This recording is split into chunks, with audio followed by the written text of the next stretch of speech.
अस्सलामु अलैकुम रहमतुल्लाहि व बरकातुहू। उम्मीद करता हूँ कि आप सब खैरियत से होंगे।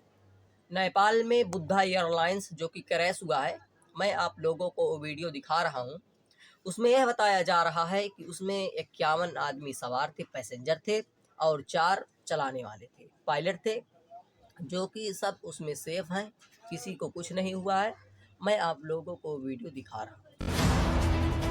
झापा जिल्लाको भद्रपुर विमानस्थलमा बुद्ध एयरको जहाज रनवेबाट चिप्लिएर दुर्घटना भएको छ। काठमाडौँबाट गएको जहाज अवतरणको क्रममा रनवेबाट चिप्लिएको जानकारी प्राप्त भएको छ।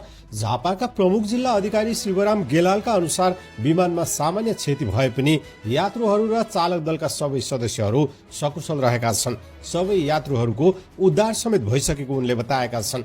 बेलुका 9:07 समयमा विमान चिप्लिएको प्रहरीले जानकारी दिएको छ। झापाका एसपी राजन लिम्बुका अनुसार विमान 2 मिटर चिप्लिएर खोल्सीमा झरेको हो। दुर्घटनाको कारण अहिलेसम्म खुल्न नसके पनि विमान ओभर रन भएको अनुमान गरिएको छ।